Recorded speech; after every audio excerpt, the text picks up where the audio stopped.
Hello students. आज हम हमारी क्लास 9th के सब्जेक्ट मैथ का चैप्टर नंबर 2 यानी पॉलिनोमियल को डिस्कस करेंगे। आज हम पॉलिनोमियल का इंट्रोडक्शन पार्ट पढ़ेंगे। पॉलिनोमियल पॉलिनोमियल क्या होता है? It is a chain of terms, यानी ये नंबर ऑफ टर्म्स की एक चैन होती है जो कि प्लस और माइनस से जुड़ी होती है। फॉर एग्जांपल, जैसे 2x² एक टर्म हो गई, देन आया प्लस 3x भी दूसरी टर्म हो गई, फिर आया माइनस और देन आया 3 भी तीसरी टर्म हो गई। यानी इस इक्वेशन में नंबर ऑफ टर्म्स हैं 3, तो इसे हम पॉलिनोमियल बोल सकते हैं। ज़रूरी नहीं है कि पॉलिनोमियल में 3 टर्म्स हो। पॉलिनोमियल में 2 टर्म्स भी हो सकती हैं, 4 टर्म्स भी हो सकती हैं, 5 भी हो सकती हैं, 6 भी हो सकती हैं, यानी कितनी भी टर्म्स हो सकती हैं। टर्म्स का मीन्स क्या होता है? टर्म एक एल्जेब्रिक एक्सप्रेशन होती है। फॉर एग्जांपल, जैसे 2x एक टर्म है, x को हम वेरिएबल बोलते हैं। जितने भी अल्फ़ाबेट होते हैं A to Z, इनको हम वेरिएबल बोलते हैं, जबकि 2 एक नंबर पार्ट है जिसे हम x का क्या बोलेंगे? कोफिशिएंट बोलेंगे। टाइप्स ऑफ पॉलिनोमियल पॉलिनोमियल के प्रकार। पॉलिनोमियल 3 टाइप का होता है: मोनोनोमियल, बायनोमियल और ट्राइनोमियल। मोनोनोमियल क्या होता है? A polynomial having one term, यानी ऐसा पॉलिनोमियल जिसमें खाली एक टर्म हो। फॉर एग्जांपल, जैसे x² में खाली एक टर्म है, तो इसे हम मोनोमियल बोलेंगे। कोमा ax में एक टर्म है, तो इसे ये भी एक मोनोनोमियल होगा। 3x² ये भी एक मोनोमियल होगा। a²x², इसमें भी नंबर ऑफ टर्म्स 1 है, तो इसे हम मोनोमियल बोलेंगे। 1/2 इंटू x⁴, इसमें भी नंबर ऑफ टर्म्स 1 है, तो इसे हम मोनोमियल बोलेंगे। यानी इनके बीच कहीं भी प्लस माइनस का यूज नहीं हो रहा और नंबर ऑफ टर्म्स 1 हैं, इसलिए हमने इन्हें मोनोमियल बोला। Second, binomial. A polynomial having 2 terms, ऐसा पॉलिनोमियल जिसमें 2 टर्म्स हों।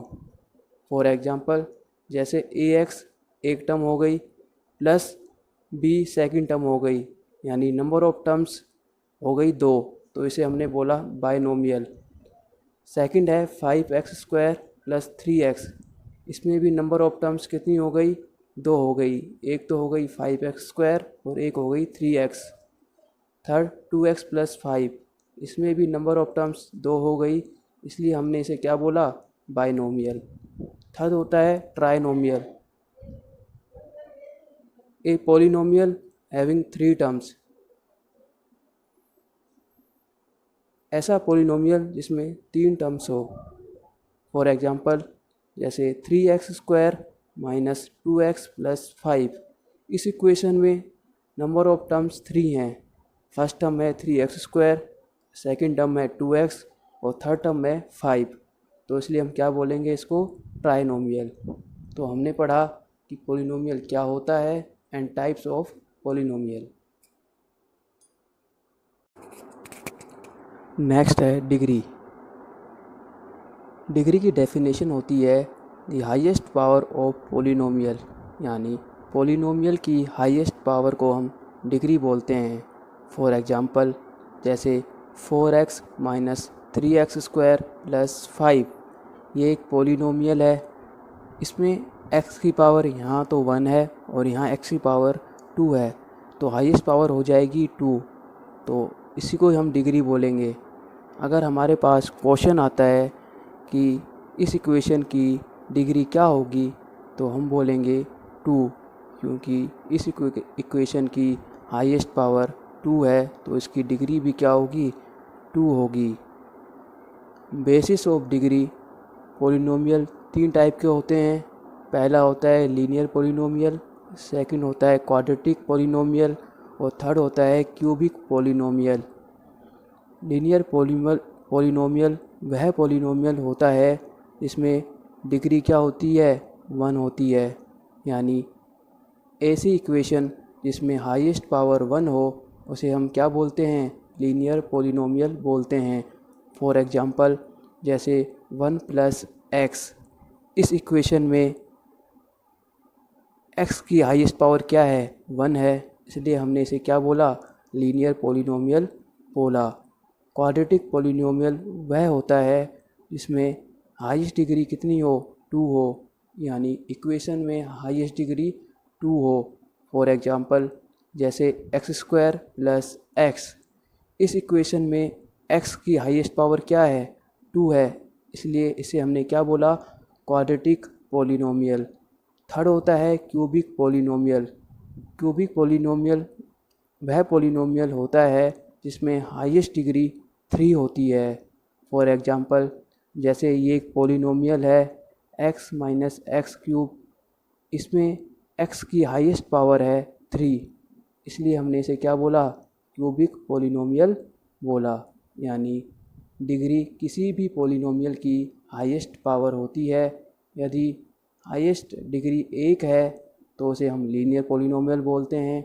यदि हाईएस्ट डिग्री 2 है तो उसे हम क्वाड्रेटिक बोलते हैं।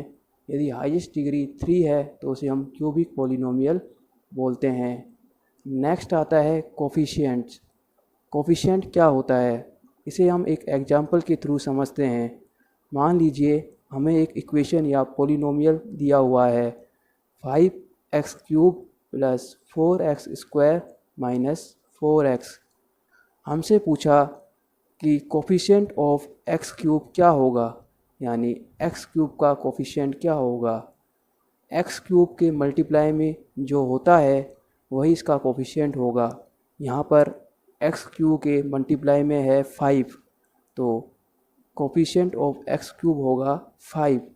अगर हमसे पूछता है कोफिशिएंट ऑफ x² क्या होगा, तो यहाँ पर x² की मल्टीप्लाई में है 4, तो इसका कोफिशिएंट होगा 4। अगर हमसे पूछे कोफिशिएंट ऑफ x क्या होगा, कोफिशिएंट ऑफ x क्या होगा, तो x के साथ है -4, तो हम लिखेंगे कोफिशिएंट ऑफ x होगा -4। यानी कोफिशिएंट का मतलब होता है जो उसके मल्टीप्लाई में है, हम उसे साइन के साथ लिखते हैं।